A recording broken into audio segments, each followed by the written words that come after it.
یہ طالبان کون ہیں، کہاں سے آ گئے ہیں؟ کوئی 30 سال پہلے تو ان کا کوئی تذکرہ نہیں تھا۔ ہاں، افغانستان میں طالب علموں کو طالبان کہہ دیا جاتا تھا، اس پہلو سے تو وہ موجود تھے، لیکن طالبان ایک سیاسی یا عسکری قوت کی حیثیت سے کیسے منظر پر آئے، اس کے لیے ذرا سرسری سے آپ کو جائزہ لینا ہوگا افغانستان کی تاریخ کے پچھلے 30-35 سالوں کا۔ افغانستان میں آپ کو معلوم ہے کئی سو سال سے ایک بادشاہی نظام چل رہا تھا، اور اکثر و بیشتر بڑا اطمینان کے ساتھ چل رہا تھا، امن کے ساتھ چل رہا تھا۔ اگرچہ افغانستان کے جو دیہی علاقے تھے ان میں رہنے والوں کی جو اکثریت، عظیم اکثریت ہے، وہ بڑی شدید مذہبی انداز کی تھی۔ نماز، روزہ اور اس پردہ، حجاب، یہ ان کے کلچر میں شامل ہے۔ یوں سمجھیے کہ یہ مذہب ہونے کا پہلو بعد میں آتا ہے، ان کے کلچر کا جز ہے۔ لیکن یہ ہے کہ جو بڑے شہر تھے، خاص طور پر کابل، وہ پوری طرح ویسٹرنائز ہو چکا تھا بادشاہ کے نظام کے تحت۔ جب شاہ ظاہر شاہ آئے تھے ایک دفعہ پاکستان، ان کے ساتھ ان کی بیگم بھی تھی ملکہ، اور وہ اسکرٹ پہنے ہوئے تھی، ٹانگیں ان کی ننگی تھی، تو لوگ بڑے حیران ہوئے تھے، افغانستان، افغان بادشاہ کی بیگم جو ہے، افغان ملکہ اس لباس میں۔ لیکن واقعہ یہی ہے کہ کابل جو ہے پورے طور پر ویسٹرنائز تھا، اکثر و بیشتر وہاں بھی جو لوگ نچلے طبقات میں تھے ان کے اندر ظاہر بات ہے کہ مذہب کا وہ جو کلچر ہے ان کا وہ موجود تھا۔ اس کیفیت میں ایک سڈن چینج آئی جب سردار داؤد خان نے تختہ الٹا ظاہر شاہ کا، اور ان کی لیننگز جو ہیں، رجحان جو ہیں، وہ روس کی طرف زیادہ تھے، لیکن یہ کہ وہ کوئی خالص نظریاتی کمیونسٹ نہیں تھے۔ اس کے بعد آپ کو یاد ہوگا یکے بعد دیگرے کئی قتل ہوئے۔ سردار داؤد کو کسی نے قتل کیا، پھر اس کو کسی اور نے قتل کیا، پھر کسی اور نے قتل کیا، اور اس کے بعد آخر میں کیا ہوا کہ روسی فوجیں اور کرمل جو تھا اس کے ساتھ روسی فوجیں آ گئی۔ تو یہ جو ایک تبدیلی ہوئی ہے، اس کے خلاف جو ہے اسلامی قوتوں کی طرف سے ریزنٹمنٹ آئی، اس لیے کہ اگرچہ ان تبدیلیوں کے دوران کمیونزم جو ہے وہ کم سے کم جو شہری علاقے تھے افغانستان کے، اس میں مضبوط قدم جما چکا تھا۔ پارٹیاں دو تھیں، پرچم اور خلق، لیکن ان دونوں کے درمیان فرق وہی تھا جو رشین ریولوشن میں مونشوکس اور بولشوکس کا تھا۔ پارٹیاں دو لیکن نظریہ ایک، کمیونزم ایک، قیادتیں دو جدا، دو پارٹیاں۔ اسی طریقے سے ان کی پارٹیاں دو تھیں، آپس میں ان کا جو ہے پاور سٹرگل بھی جاری تھی، لیکن کمیونزم کے اوپر وہ بالکل جو ہے پورے متفق تھے۔ اب یہاں پاکستان میں اس کا جو رد عمل ہوا اس کو سمجھیے، جو بہت صحیح ہوا۔ ابھی جب کہ وہ ریزسٹنس شروع ہوئی تھی اور روسی فوجیں نہیں آئی تھیں، ابھی گویا کہ ایک لوکل فینومینا تھا، گویا کہ سب کچھ جو ہے وہ افغانستان کے اندر، جس کو میلٹنگ پاٹ کہتے ہیں، اسی کے اندر تھا۔ تو اس وقت بھی ظاہر بات ہے کہ کمیونزم کے خلاف مسلمانوں کے اندر اور مذہبی مزاج کے لوگوں کے اندر ایک رد عمل شروع ہوا، ریزسٹنس شروع ہوا، اور ان میں خاص طور پر کالجوں اور یونیورسٹیوں کے طلباء کا حصہ بہت زیادہ تھا۔ یہ لوگ جو ہیں یا تو جماعت اسلامی کے زیر اثر تھے، اور یا زیادہ تر جو ہے الاخوان المسلمون کے زیر اثر تھے۔ انہی کے لیڈروں میں حکمت یار تھے، گلبدین حکمت یار، انہی میں احمد شاہ مسعود، اور ان دونوں کی بڑی گہری دوستی تھی، بہت گہرے ایک دوسرے کے ساتھ یہ گویا کہ کامریڈز تھے اور ساتھی تھے۔ پھر استاد ربانی، عبدالرسول سیاف، اس قسم کے لوگ، ان لوگوں نے جو ریزسٹنس موومنٹ شروع کی، تو یہاں بھٹو صاحب نے اس وقت بالکل صحیح قدم اٹھایا۔ ان میں سے بعض لوگوں کو دعوت دی، وہ آئے دارالحکومت میں، بھٹو صاحب کے مہمان رہے، ان کی پیٹھ تھپ کی کہ ٹھیک ہے کرو کوشش، اور یقیناً کچھ نہ کچھ جو ہے انہیں مدد بھی دی ہوگی، لیکن یہ کہ اس کے بارے میں مجھے معلوم کچھ نہیں ہے۔ اندازہ ہے کہ جب بلایا ہے، پیٹھ تھپکی ہے، اس لیے کہ ظاہر بات ہے ان کو معلوم تھا یہ کہ اگر جو ہے یہاں پر کمیونزم آ گیا اور خاص طور پر روس اگر قابض ہو گیا تو پھر اس کا اگلا قدم پاکستان ہے۔ گویا کہ وہ جو صدیوں پرانا خواب ہے روسیوں کا، وہ زار کے زمانے کا خواب ہے کہ سائبیرین ریچ جو ہے وہ بہت ہی چاہتا تھا کہ کسی طریقے سے یہ افغانستان اور پاکستان کو رونگتے ہوئے، اور وہ جو ہے بحیرہ عرب، عریبین سی اور بحر ہند، انڈین اوشن کے گرم پانیوں تک پہنچ جائے۔ لہذا افغانستان میں قدم جم گئے تو ظاہر بات ہے کہ اس کے بعد اگلا ہدف جو ہے وہ پاکستان ہوگا۔ تو یہ صورتحال تھی کہ جس میں بھٹو صاحب نے جو قدم اٹھایا وہ بالکل صحیح تھا۔ بعد میں جب روسی فوجیں آ گئیں، اب ایک ریزسٹنس شروع ہوئی زبردست۔ ان میں سب سے پہلی ریزسٹنس جو ہے وہ در حقیقت جو جہاد شروع ہوا ہے وہ جہاد فی سبیل الحریت تھا۔ اس کی بنیاد مذہبی نہیں تھی بلکہ آزادی، اس لیے کہ افغان قوم جو ہے وہ غلام رہنے کی عادی نہیں ہے، اس کے لیے ذہناً تیار نہیں، جذباتی طور پر تیار نہیں، یہ پوری تاریخ کی حقیقت ہے یہ۔ چنانچہ اسی زمانے میں جب روس کے خلاف جنگ جاری تھی اور جہاد ہو رہا تھا افغانستان میں، تو مارگریٹ تھیچر ایک دفعہ آئی تھی پاکستان کے دورے پر، اور وہ طورخم پر جا کر انہوں نے خطاب کیا تھا کچھ لوگوں سے، جس میں بڑے تاریخی جملے مجھے آج تک یاد ہیں۔ We learnt our lesson and the Russians will also soon learn their lesson۔ Afghanistan کے بارے میں ہم نے سبق سیکھ لیا تھا، ہم نے بار بار فوج کشی کی اور فتح کیا لیکن اپنا قبضہ برقرار نہیں رکھ سکے۔ اسی طریقے سے بالفرض اگر روس نے قبضہ کر بھی لیا تو وہ یہاں رہ نہیں سکے گا۔ یہ سبق جو ہے ہم نے تو سیکھ لیا ہے، روسی بھی سیکھ لیں گے۔ بہرحال اس وقت جو صورتحال پیدا ہوئی اس میں ایک فیکٹر جو نیا آیا اس کو ذہن میں رکھیے۔ اس وقت پورے عالم اسلام میں احیاء اسلام اور نفاذ شریعت کا ایک جذبہ پروان چڑھ رہا تھا۔ یہ جذبہ شروع ہوا ہے کب؟ جب کہ کولونیل رول کا بستر طے ہونا شروع ہوا۔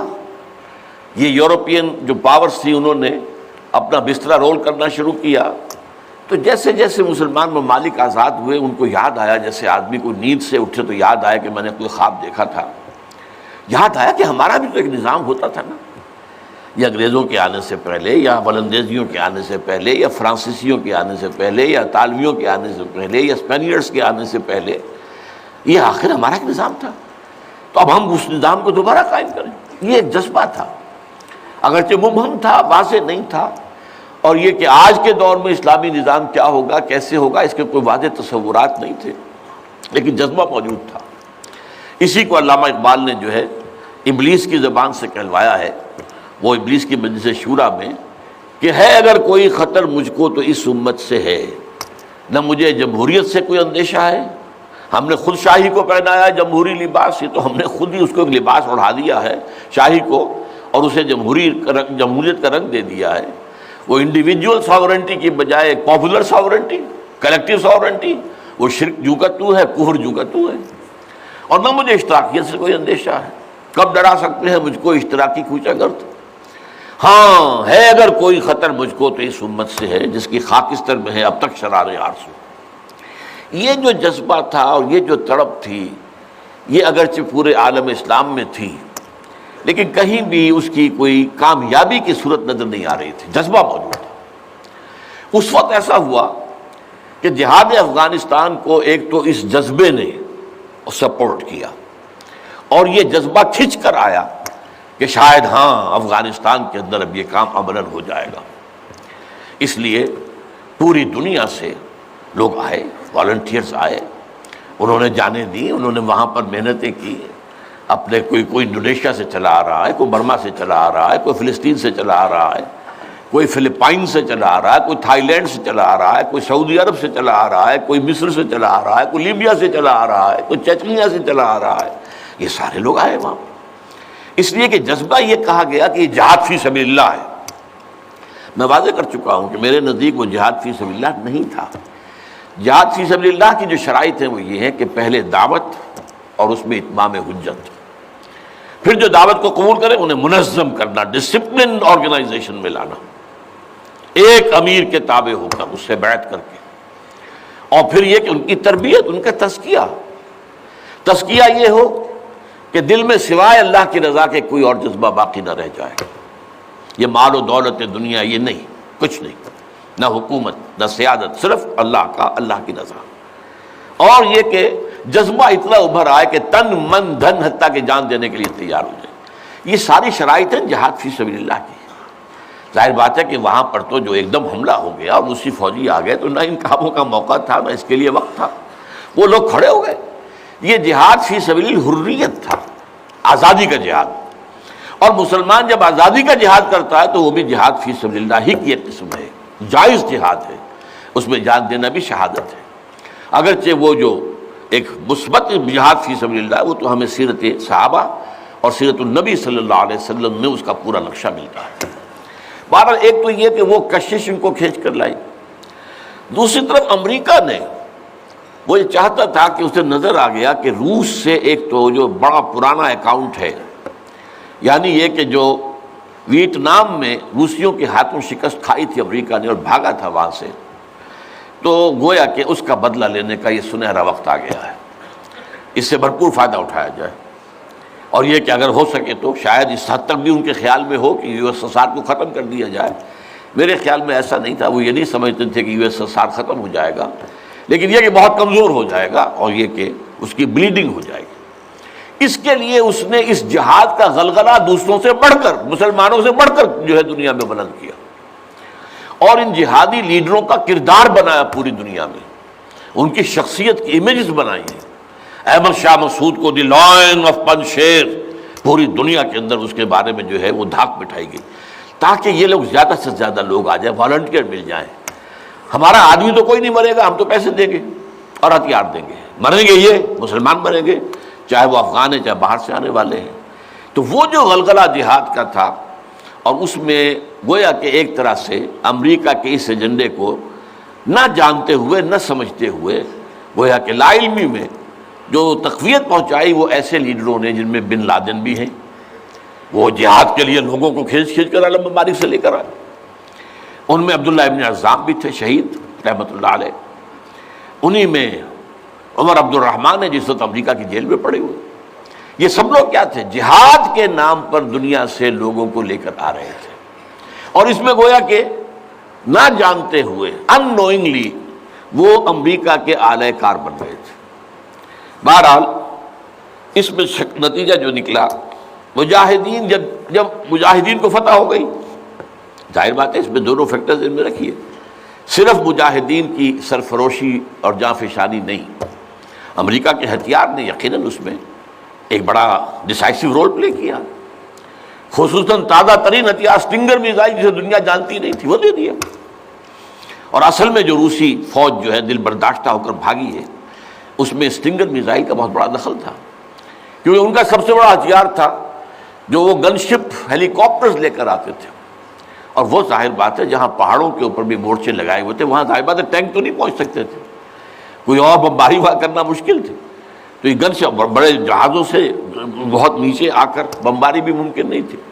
تو گن شپ ہیلی کاپٹر سے جو بمباری وہ کرتے تھے، فائرنگ کرتے تھے، وہ ان کا سب سے بڑا ہتھیار تھا، اور اس کو بالکل ختم کر کے رکھ دیا اسٹنگر میزائل نے، کہ میزائل آپ نے داغا ہے تو وہ یہ نہیں ہے کہ ہدف سے اگر نہ لگے ہدف پر تو ادھر ادھر ہو جائے گا، نہیں، جدھر وہ ہدف جائے گا اس کا پیچھا کرے گا، اس کے پیچھے پیچھے جائے گا، جدھر وہ مڑے گا ادھر وہ مڑ جائے گا۔ دون مال کفر ہے سودار، جیسے وہ کفر جو ہے جو رخ موڑ لے تم بھی رخ موڑ لو، اور وہ تباہ کر دیتا تھا گن شپ۔ تو یہ بہرحال جو بھی شکست ہوئی روس کو اور وہاں سے من چلا گیا، تو اس کے بعد امریکہ بھی فوری طور پر وہاں سے غائب ہو گیا۔ اس نے مجاہدین کے اندر گروپ بندی، باہمی کشاکش، یہاں تک کہ باہمی دشمنی کے بھی بیج بو دیے تھے، اور اس میں آئی ایس آئی بھی رول اس نے پلے کیا ہے۔ آئی ایس آئی یہ چاہتی تھی کہ یہاں کوئی ایک مضبوط ایسی حکومت نہ بن جائے کہ جس کو جو ہمارے پھر کنٹرول میں نہ رہے، لہذا آئی ایس آئی والوں کا جو بھی رول ہوگا نیتی سے پاکستان کے لیے۔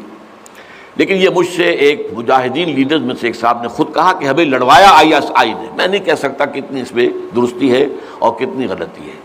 لیکن امریکہ نے یہ کیا کہ لڑا کر ان کو بجائے اس کے کہ کوئی حکومت وہاں قائم کرواتا اور آرام کے ساتھ وہاں سے رخصت ہوتا، اس حکومت کو مستحکم کر کے، جیسے کہ وہ اپنا سر توڑ زور لگا رہا ہے عراق کے اندر کہ یہاں کوئی حکومت جو ہے وہ قائم ہو جائے، مستحکم ہو جائے، پھر یہاں سے ہم رفتہ رفتہ نکلے، وہ فوراً بھاگے آپس میں وہ جو ہے دشمنی کے بیج بو کر۔ نتیجہ کیا نکلا؟ وہ جہاد فی سبیل اللہ فساد فی سبیل اللہ بدل گیا۔ وہ تباہی آئی ہے افغانستان پر جو پہلے نہیں آئی تھی، روسیوں کے ہاتھوں نہیں آئی تھی، خاص طور پر کابل میں اصل تباہی و بربادی جو خانہ جنگی سے آئی ہے۔ اور اس کا ایک اور نتیجہ یہ نکلا کہ مختلف علاقوں میں وار لارڈز نے اپنی چھوٹی چھوٹی حکومتیں ریاستیں قائم کر لی۔ وار لارڈز، ہتھیار ان کے پاس ہیں، اور وہ ہتھیار جو ہیں اس جنگ کے اندر امریکہ کے دیے ہوئے ان کے پاس بہت کافی جو ہے ابھی موجود تھے، ان کا اسلحہ خانہ تھا، تو اپنے علاقے معین کر لیے۔ اور وہاں یہ ہے کہ انہوں نے ٹیکس لینے شروع کی، جگہ ٹیکس، جو بھی گاڑی گزرے، بس گزرے، کوئی منی بس گزرے، کوئی ٹیکسی گزرے، ٹیکس دو۔ یہاں سے نکل کر اگلے میں گئے تو وہاں پھر ٹیکس دو، وہاں سے نکل کر اگلے کوئی وار لارڈ کا علاقہ گیا وہاں ٹیکس دو۔ اور نہ صرف یہ کہ ٹیکس، بلکہ وہ یہ بھی کہا جاتا ہے کہ وہ خوبصورت عورتوں کو بھی اتار لیتے تھے اور خوبصورت لڑکوں کو بھی اتار لیتے تھے۔ یہ جو صورتحال تھی، اس سے افغان لوگوں کا کہ ناک میں دم آ گیا، سخت پریشان ہو گئے۔ اچھا، یہ جو میں نے کہا ہے کہ یہ امریکہ نے جو مجاہدین کی قیادت تھی اسے آپس میں لڑا کر پھر یہاں سے بھاگ جانے کے اندر آفیل سمجھی، اس کی وجہ یہ تھی امریکہ کو اندیشہ تھا کہ یہ لوگ پڑھے لکھے جدید تعلیم یافتہ ہیں،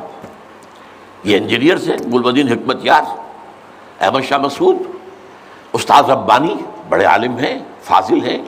عبد الرسول سیاب الازہر کے پڑھے ہوئے تھے، اسی طریقے سے صبغت اللہ جو ہیں وہ بھی بڑے عالم آدمی تھے اور پڑھے لکھے آدمی تھے، جدید تعلیم یافتہ بھی اور قدیم جدید یافتہ بھی۔ تو اس اعتبار سے انہیں اندیشہ تھا ان لوگوں کی حکومت بن گئی اگر تو یہ ایک ماڈرن اسلامک اسٹیٹ بنا دیں گے، اور یہ وہ شے ہے جو ہمارے لیے سب سے زیادہ خطرناک، سب سے زیادہ ناپسندیدہ معاملہ ہوگا، اس لیے کہ اگر واقعتاً ایک ماڈرن اسلامک اسٹیٹ وجود میں آ گئی تو ہمارے نظام کا خاتمہ ہو جائے۔ وہ تو یہ کہ سورج طلوع ہوتا ہے تو تاریکی تو جائے گی، رات کو تو جانا ہی جانا ہے، وہ تو جب تک سورج طلوع نہیں ہوتا رات کی تاریکی ہے، یہ انہیں اندازہ تھا خوب۔ بہرحال اس لیے انہوں نے خاص طور پر ان کو آپس میں لڑایا بھی۔ اس کے بعد یہ ہے کہ جب افغانستان کے لوگوں کے ناک میں دم آ گیا تو اب یہ ایک مرد مجاہد ملا عمر کھڑا ہوا، وہ کوئی بڑا عالم دین نہیں بلکہ پوری طرح جو ہے وہ تعلیم یافتہ بھی نہیں ہے، عربی مدارس وغیرہ سے، اور ان کے ساتھ عربی مدارس کے طلباء طالبان وہ کچھ کھڑے ہو گئے، کمر کس لی کہ اب یہاں کسی طرح امن قائم کیا جائے۔ یہ پکار ایسی تھی کہ جو گویا کہ افغانوں کے دل کی پکار تھی، تنگ آئے ہوئے تھے ان وار لارڈ سے اور ان کے مظالم سے اور ان کے استحصال سے، لہذا وہ جہاں گئے ان کا استقبال ہوا۔ بہت سے لوگوں نے اپنے ہتھیار ان کے حوالے کر دیے، یہاں تک کہ گلبدین حکمت یار جو بالکل کابل کے پاس پڑا ہوا تھا اپنی فوجیں لے کر، اور گویا کہ وہ کسی فائنل اسالٹ کی تیاری میں تھا، جب یہ آئے ہیں تو اس نے راستہ دے دیا اور خود پیچھے ہٹ گیا۔ اس طریقے سے یوں سمجھیے کہ در حقیقت افغانستان میں ان طالبان کی حکومت جو ہے یہ گاڈ گیون ہے۔ وہ جو ایک شعر ہے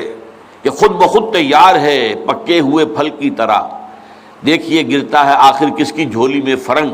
تو یہ حالات نے اس درجے صورت اختیار کر لی تھی کہ یہ طالبان کو کوئی ریزسٹنس نہیں ملی اور ان کی جو ہے ایک حکومت قائم ہو گئی، بلکہ یہ گویا کہ اللہ تعالیٰ کی جو ہے حکمت کا ایک ظہور ہوا ہے۔ اس میں امریکہ نے اور امریکہ کے کہنے پر پاکستان نے، سعودی عرب نے، امارات نے طالبان کو سپورٹ کیا۔ بے نظیر کی حکومت تھی، کہاں بے نظیر جیسے سیکولر ذہن کی اور آزاد خیال قسم کی عورت، کہاں طالبان مولوی ملاٹے ان کے خیال کے مطابق۔ سعودی عرب نے امریکہ کے حکم سے مدد دی، امارات نے مدد دی، پاکستان نے تسلیم کر لیا، سعودی عرب نے تسلیم کر لیا اور امارات نے تسلیم کر لیا۔ ان کی جو ہے ایمبیسڈرز وہ آ کر یہاں بیٹھ گئے۔ اس کی وجہ کیا ہے؟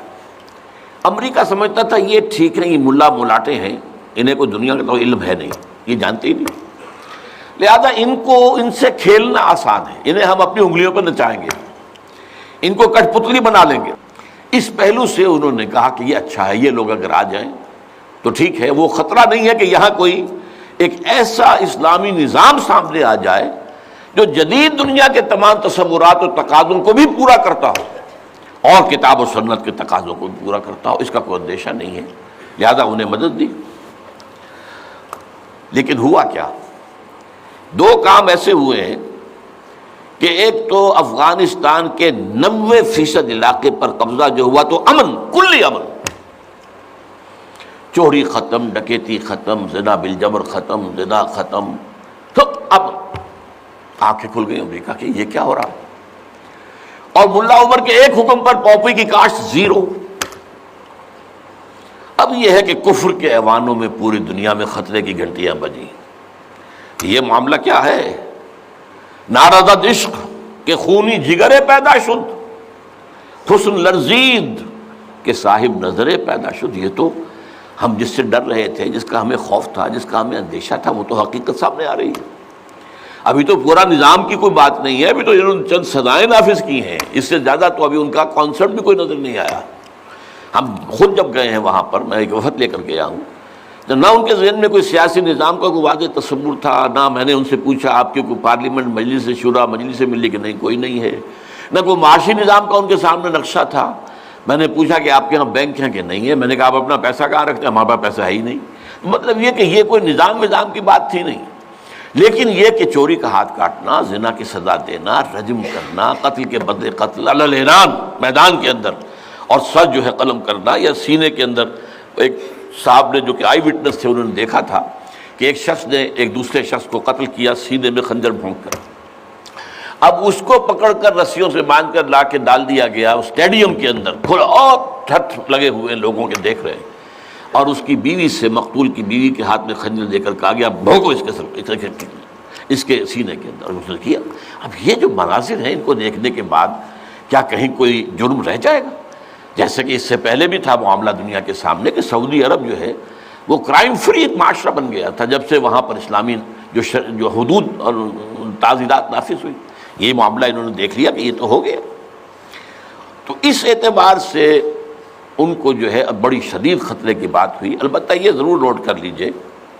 کہ اس ابتدائی عرصے میں طالبان سے کچھ غلطیاں بھی ہوئیں۔ پہلی بات تو یہ کہ نہ ان کی کوئی تعلیم ہوئی تھی، نہ تربیت ہوئی تھی، نہ تنظیم ہوئی تھی، نہ کوئی ڈسپلن قائم تھا، یہ تو موب تھا، لہذا ان سے بڑی بڑی غلطیاں ہوئیں۔ مثلا مزار شریف میں ایران کے سفارت خانے پر حملہ کیا، سفارتکاروں کو قتل کر دیا۔ پھر یہ کہ ان کے اندر مذہبی شدت پسندی بہت تھی، کٹر حنفیت، اور اس کے اندر کچھ نہ کچھ تشدد کا ایلیمنٹ بھی۔ ظاہر بات ہے ان عام لوگوں کے ان پڑھ لوگ، اب ان کے ذہن میں جو چیزیں تھیں، داڑھی جو ہے سنت موقدہ ہے، نہیں رکھتا اس کو سزا دو، اور حجام جو ہے اس کا سر قلم کر دو اگر وہ شیونگ کرتا ہے تو۔ اسی طریقے سے پردے کا شدت کے ساتھ نفاذ کیا گیا، عورتیں باہر کیوں نکلیں، اپنے گھروں میں رہو، یا یہ کہ پورا برقع لے کر نکلو۔ جو بھی آپ کے ہاں دنیا بھر میں شٹل کاک جس کو کہتے ہیں، وہ جو ایک خیمے کی شکل میں ہوتا ہے، تو وہ نہیں رہو۔ تو اس حوالے سے تشدد پسندی بھی ہوئی ہے، اور کچھ غلطیاں بھی ہوئی ہیں، کچھ زیادتیاں بھی ہوئی ہیں، اور کچھ انتہائی تنگ نظر مذہبیت بھی ہوا۔ یہ حقائق ہیں جو ہمیں ماننے پڑیں گے۔ اب جب پوری دنیا کے اندر یہ ایک خطرے کی گھنٹیاں بج گئیں عالم کفر کے اندر کہ نارضت عشق کہ خونی جگر پیدا شد، وہ تو آ گیا، خونی جگر رکھنے والا وہ تو سامنے آ گیا، وہ خطرہ جس سے ہم ڈر رہے تھے، کہاں پر رہے تھے۔ اس لیے کہ آپ کو معلوم ہے کہ جب USSR کا خاتمہ ہوا ہے اور اس کے بعد جو ہے نیٹو کو اثر نو آرگنائز کرنے کی باتیں شروع ہوئیں، توسیع کی شروع ہوئی، تو کسی سے نے پوچھا نیٹو چیف سے، گورنر ان چیف سے، کہ اب آپ کس کے لیے، آپ کا جو دشمن تھا جس کے لیے آپ نے سارے دھندے بنائے تھے، سیٹو بھی تھا، سینٹو بھی تھا، اور نیٹو بھی تھا، اور سب سے بڑا معاملہ نیٹو کا تھا، تو اب تو تمہارا وہ دشمن ختم ہو گیا، تمہارے سامنے تمہارے گھٹنوں تمہارے قدموں میں پڑا ہوا ہے، تم سے مدد کی بھیک مانگ رہا ہے، تو تمہیں کیا خوف ہے؟ تو انہوں نے کہا ہمیں اب اسلامک فنڈامنٹلزم کا خطرہ ہے۔ اس کے لیے گویا کہ they started to gird up their loins، اپنے جو ہے کمر کسنے کے لیے انہوں نے پروگرام بنا لیا۔ اور اس کے لیے نوٹ کیجئے 9/11 کا حادثہ فاجعہ خود کروایا، یہ ثابت شدہ حقیقت ہے۔ اس وقت اس میں طالبان کا تو خیر 0% بھی کوئی امکان نہیں، اس میں القاعدہ کا بھی کوئی حصہ نہیں۔ یہ ضرور معلوم ہوتا ہے کہ ان میں جن لوگوں کو انہوں نے اپنے آگے رکھ لیا تھا دنیا کو دکھانے کے لیے، کچھ نوجوان قسم کے جو پائلٹس تھے جنہوں نے چھوٹے چھوٹے جہازوں پر، چڑیوں جیسے جہازوں پر تربیت حاصل کی تھی، دکھانے کے لیے انہوں نے کیا ہے یہ، ان میں سے کسی کا تعلق غالباً کوئی تعلق تھا جو کہ اسامہ ابن لادن کے ساتھ، جس پر کہ ان کو اس نے یہ کہہ دیا تھا کہ عنقریب ایک بہت بڑا واقعہ ہوگا، بس اس حد تک بات صحیح ہے، باقی قطعاً کوئی نہ اسامہ ابن لادن کا حصہ۔ یہ کروایا موساد نے، نیو کونز نے، CIA نے۔ کیوں کروایا؟ اس لیے کہ ان کے سامنے اب افغانستان کے اندر ایک بہت بڑی فوج کشی کرنے کے لیے ایک بہت بڑی طاقت کی ضرورت ہے، اور یہ بہت بڑی طاقت جو ہے اس کے لیے امریکہ کا جو پبلک اوپینین ہے تیار نہیں ہوگا جب تک کہ اتنا بڑا کوئی حادثہ نہ ہو جائے، اور دنیا کی بھی بڑی کولیشن نہیں بنے گی جب تک کہ اتنا بڑا کوئی حادثہ نہ ہو جائے۔ یہ انہوں نے خود کرایا، اس لیے کہ اس سے پہلے یہ ایک اور بات جو ہے وہ بیچ میں آ گئی ہے لیکن میں بیان کر دوں کہ یہ تو 90s کے اندر، لیٹ 90s میں بات ہو گئی تھی کہ امریکہ میں جو ٹاپ کے تھنک ٹینکس تھے وہ سوچ رہے تھے کہ 21ویں صدی میں امریکہ اس گلوب کی سپریم سپر پاور کیسے رہے، اپنی اس پوزیشن کو جو حاصل ہو گئی اس وقت اور بھی مضبوط کرے۔ ابھی رشیا اور چائنا تو اس کے دائرے اقتدار سے باہر ہے، ابھی بھارت بھی تقریباً باہر ہے، لیکن آگے بڑھا کر گلوبل پوری طرح، اور کیسے ہو یہ کہ اسے برقرار کیسے رکھے۔ تو اس پر ان کے تھنک ٹینکس تھے، اور اسی پر ان کا ایک مقالہ شائع ہوا تھا، امریکہ نیڈز اے پرل ہاربر۔ امریکہ کو ایک پرل ہاربر جیسے واقعے کی ضرورت ہے۔ اب یہ تاریخی بات سمجھ لیجئے، امریکہ دوسری عالمگیر جنگ تک، سیکنڈ ورلڈ وار تک انٹرنیشنل معاملات میں کبھی آیا ہی نہیں تھا۔ وہ تو بڑے آرام سے تھا، دو اوشنز کے درمیان، ادھر اٹلانٹک ہے ادھر پیسیفک ہے، ظاہر بات ہے کہ ان قریب کوئی دشمن ہے ہی نہیں، لہذا اسے تو اپنا معیار زندگی بہتر بناؤ، اپنے حالات بہتر بناؤ، اپنے انوائرمنٹس بہتر بناؤ، اپنا یہ کرو اپنا وہ کرو، بس۔ سیکنڈ ورلڈ وار میں بڑی شدید ضرورت پیدا ہوئی الائز کو، جب جرمنی اور جاپان جو ہے ان کا بھرکس نکال رہے تھے کہ کسی طرح امریکہ کو آمادہ کیا جائے۔ چرچل بھی گیا، اس نے بھی خوش آمدید کی، یہ بھی کہا جان لو اگر ہم ختم ہو گئے تو نیکسٹ باری تمہاری ہوگی، پھر یہ نازی جو ہے تمہیں چھوڑیں گے نہیں۔ پھر بھی وہاں کی پبلک اوپینین جو ہے موبلائز ہونے کو تیار نہیں تھی۔ اب اس کے اوپر ایک کام یہ ہو گیا، جاپانیوں نے بہت بڑا بلنڈر کیا، پرل ہاربر پر، ایک بہت دور دراز کی وہ بندرگاہ تھی جہاں امریکہ کا ایک بہت بڑا جو نیوی کا بیس تھا، اچانک اس پر حملہ کیا، بے شمار ان کے جہاز جو ہے غرق کر دیے، بے شمار لوگ مارے گئے، اور بے شمار لوگ جو ہیں وہ زخمی ہوئے یا یہ کہ معذور ہوئے۔ اس پر غصہ چڑھا ہے امریکہ کو، اور وہ سویا ہوا شیر جاگا ہے، اور اس پر پھر وہ سیکنڈ ورلڈ وار میں آیا میدان میں، اور ظاہر بات ہے کہ جرمنی کو شکست اسی نے دی ہے، اور یہ ہے کہ اسی کی فوجیں تھی کہ جو اتنی ہیں نارمنڈی کے ساحل کے اوپر، اور اس کے بعد جو ہے پاسا پلٹا جنگ کا۔ تو اس اعتبار سے یہ خیال کیا گیا کہ کوئی نہ کوئی پرل ہاربر جیسا حادثہ اگر نہیں ہوگا تو امریکن پبلک اوپینین نہیں کھڑی ہوگی، نہ وہ خرچ جو ہے وہ اس کے لیے وہ منظوری دینے کو تیار ہوں گے۔ آخر billions and billions and billions کا معاملہ ہوتا ہے، یہ کوئی ملینز کا تو نہیں ہوتا، لہذا اس کے لیے ظاہر بات ہے کہ وہ کانگریس اور سینیٹ اور یہ سب جو ہے یہ اگر اس کے لیے منظوری دیں تبھی تو ہوگا نا۔ تو امریکہ نیڈ سے پرل ہاربر، یہ بات ذہن میں رکھیے، اس لیے انہوں نے خود وہ پرل ہاربر امریکہ میں کرایا، اور اس میں پھر پوری دنیا میں دہشت گردی کا خطرہ اور دہشت کا خوف، اور سب سے بڑھ کر امریکہ میں جو سیکیورٹی میجرز لیے گئے ہیں امریکہ میں، ان کا آپ تصور نہیں کرتے، بلینز اور بلینز آف ڈالرز جو ایک شخص کی طرح سے لی جا رہی ہے، فون ٹیپ کرنے کی بھی اجازت دے دی گئی جو امریکہ میں نہیں تھا۔ وہاں جو پرسنل آزادیاں تھیں، انفرادی آزادیاں، ان کا بڑا چرچا تھا، وہ تو ان کا بڑا چیمپئن تھا، لیکن یہ کہ سارا جو ہے ان کی پرائیویسی کا بھی بیڑا غرق، ان کا یہ سب کچھ، ان کے اوپر پابندیاں، اور جو کچھ بھی باہر سے آنے والے ہیں ان کا جس طریقے سے وہ اپنے ایئرپورٹس کے اوپر جو ہے تقریباً نیم برہنہ کر کے ان کی جو ہے تلاشی لینا، یہ سارا کچھ، اور اس پر جو انہوں نے اپنے پورا نظام بنایا انٹیلیجنس کا اور معلومات پہنچانے کا، اس کے اوپر ان کا بے شمار خرچ ہوا۔ بہرحال اس میں عیسائیوں کی صلیبی جنگ کا جذبہ بھی شامل کر دیا گیا۔ ایک امریکہ کی سپریم پاور آن ارتھ ہونے کا مقصد، نمبر 2 صلیبی جنگ کا جذبہ سویا ہوا، اسے بھی جگایا۔ یہ بش نے بھی کہا تھا لیکن بعد میں اس نے کہا غلطی ہو گئی، اس نے وہ لفظ واپس لیا تھا، کروسیڈ۔ لیکن یہ ہے کہ فلاڈلفیا، یہ جو امریکہ کا ایک اہم شہر ہے، وہاں سے ایک شائع ہوتا ہے ماہنامہ فلاڈلفیا ٹرمپٹ، اس کے مدیر نے، یہ پروٹیسٹنٹس کا ہے، اور جو ایونجلسٹ کہلاتے ہیں وہاں پر، جو کہ خاص طور پر پرچارک ہیں انجیل کے، یہ ان کا رسالہ ہے۔ اور انہوں نے یہ لکھ دیا تھا، یہ میں نے اپنے 2 کتابچوں میں کور پر شائع کیا ہوا ہے، وہ بہت خوبصورت، کہ ڈوم آف دی راک جو ہے، جو گنبد سقرا ہے، تو اس کے اوپر جو ہے بڑا خوبصورت تصویر دے کر کہ many people think that crusades are a thing of the past, over forever, but they are mistaken۔ تو دنیا میں تیاری ہو رہی ہے لاسٹ کروسیڈ کی، یہ اس کے اپنے الفاظ ہیں، اور یہ پورا ایک مکتبہ فکر ہے، ایک پورا ان کا جو ہے بہت آبادی کے اندر بہت انفلوئنشل حصہ ہے۔ پروٹیسٹنٹ کے اندر خاص طور بیپٹسٹ کے اندر ایونجلسٹ، یہ نیو کونس یا بورن اگین کرسچنز، یہ اصطلاحات جو ہیں اگر آپ پڑھتے ہوں، یہ سب ایک طبقہ ہے جو اصل اعلی کار ہے یہودیوں کا۔ بہرحال تو اس نے صلیبی جنگ کا بھی جذبہ شامل کر دیا، جس کا نتیجہ کیا نکلا؟ تاریخ انسانی کی عظیم ترین کولیشن بنی ہے۔ کبھی دنیا میں اتنی بڑی کولیشن نہیں بنی جتنی افغانستان کے خلاف بنی۔ امریکہ ہے، یورپ ہے، باقی ساری جو مغربی قوتیں